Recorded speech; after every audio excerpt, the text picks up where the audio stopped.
Hello and welcome to the channel. We are the Hologrumps. I am Colum. And I'm Liam. And we're back with our original series reviews for our episode 6, Mudd's Women, directed by Harvey Hart and with story by Gene Roddenberry. Now, before we get into it, if we could get you to like, subscribe, maybe even comment below your opinions, it really helps the channel grow. So, before we get into any of the critiquing of the episode, let's do a little synopsis, just in case you don't really remember the episode. After stopping a vessel in space, Kirk and the crew find a very odd captain with a very strange cargo. The captain of the vessel is Harcourt Fenton Mudd, known as Harry to his friends, and the cargo are 3 lovely women he is transporting as brides for lovely men on distant planets. Don't know why I said lovely. Some lovely men. Lonely men. Bad reading. Kirk has a major problem. While he's trying to rescue Mudd and his women from the disintegrating ship, the Enterprise's lithium crystals used to power the engines were destroyed.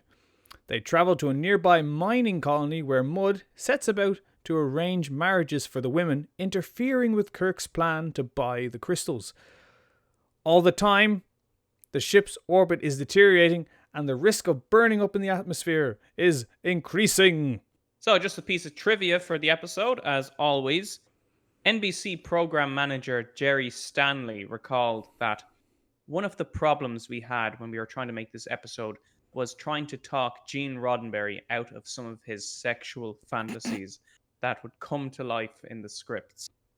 Some of the scenes he would describe were totally unacceptable.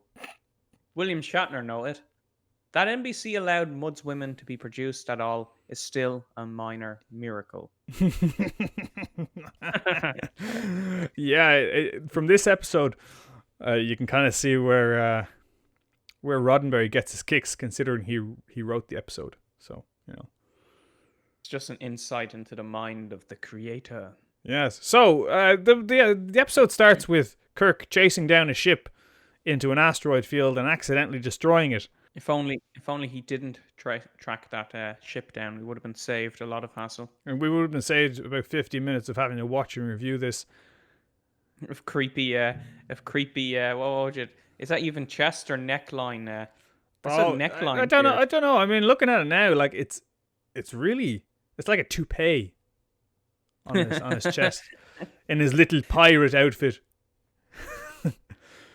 But anyway, so Mudd and his 3 lovely girls all transport aboard, and of course all the men are smitten with these women because they are in fact beautiful, and men just fall to pieces around beautiful women, as we all know very well. It actually makes the episode all the more painful when you reflect on the fact that the Venus drug is actually just a placebo. Yeah, it's just a little rock. Yeah, and we've sat through 50 minutes of all the Enterprise crew going around like this. Oh, literally foaming at the mouth. I could see the flop sweat appearing on Kirk's face. Oh, wow. Restrain yourself, Captain. Oh yeah, and also let's add another counter to the Roddenberry Irish counter, because Harry Mudd is Irish. Mr. Leo Francis Walsh. Oh no, we need to do 2 then, don't we? Because first for the accent, there's 1, and then for the name, there's 2. We're up to 3 now, and we've only gone. I'm Leo Francis Walsh. Harcourt Fenton Mudd. Yeah, I don't know anyone named Harcourt, so I think I'll let that one pass, and I don't know anyone named Mudd. So again, you find out that he's selling these women to lonely men on lonely planets. And yeah, anywhere they walk, they have a brass band following them, playing smooth, I don't want to say it, but smooth, seductive jazz with seedy jazz. Yeah, seedy jazz. Yeah, I expect like billowing smoke to follow them as well. You know.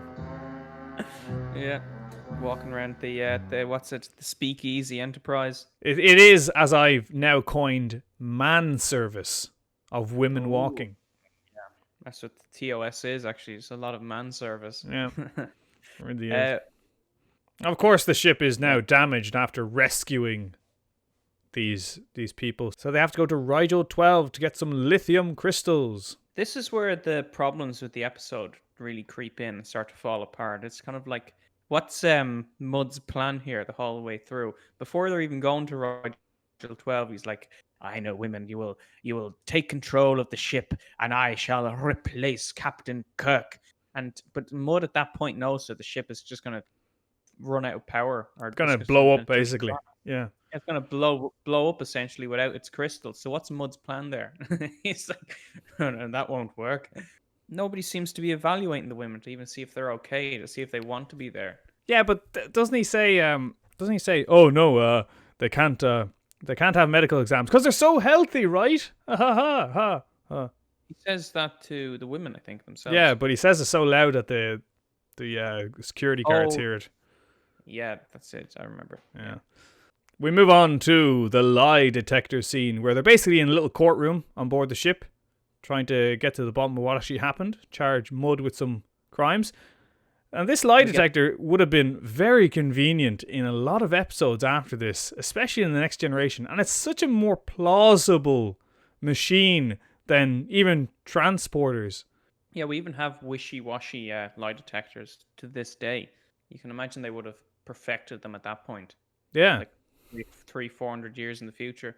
But no, it would just ruin so many of the plots. Okay, let's get the Vulcan ambassador in here to figure out what's going on. I am telling the truth. He's telling a lie.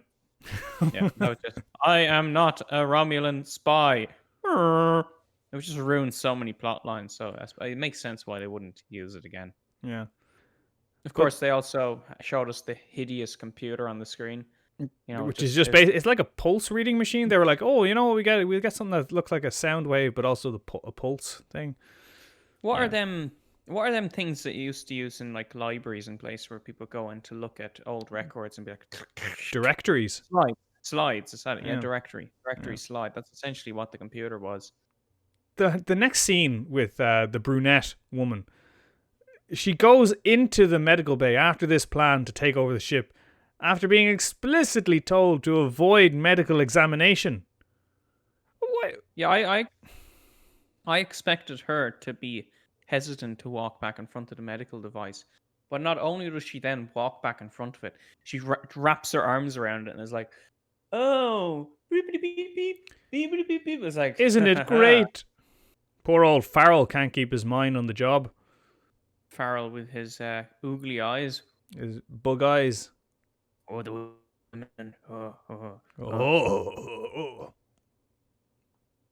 And it's also quite worrying that Kirk is the moral center of this episode. He's the one that's most able to resist. We're living in an opposite world.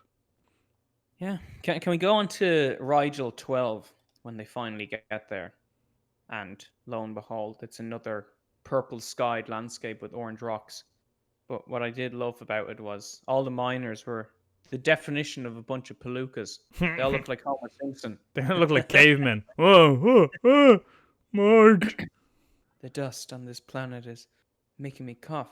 That's the way it always is. You're gonna get used to it, you palooka. I love the way they're trying to build to this thing as well, that he'll change for her as well. Yeah, his heart will melt. Yeah, that it'll be kind of a progressive story for women. But then when she does reveal who she is, and she goes and sits on his lap and is like, I will be whatever you want me to be. I can do whatever you need me to do. And it's like, oh, okay, we've just regressed. I thought it was going to be a case of he'd say he was wrong and that he'd actually respect her. Yeah, he'd actually respect her. And then he just reluctantly agrees to keep her as his slave or whatever at the end. Roddenberry. So there was no real moral to this story, was there? There really was. Well, okay, there was a bit of a moral. My moral of the story is drugs won't make you pretty. Delusional self-belief will do that. And a comb. So what did you think of this episode, Colin? It was the worst episode we watched so far. Oh, I don't know about that. But what was worse than it? Yeah, I suppose overall it was probably the worst episode. I was going to say there are worse episodes. Riley singing, I'll come home again, Kathleen. But I can agree with Jerry Stanley in that it must have been a huge problem trying to talk Gene Roddenberry out of some of these fantasies, because you can imagine if he didn't have anyone holding him back, what this episode would have been. So I think that about wraps us up. So if you enjoyed what you watched in this episode, make sure to hit the like and subscribe button, because we will continue reviewing episodes of the original series. For the Hologrumps, I'm Liam. And I'm Colum. And remember, existence is futile.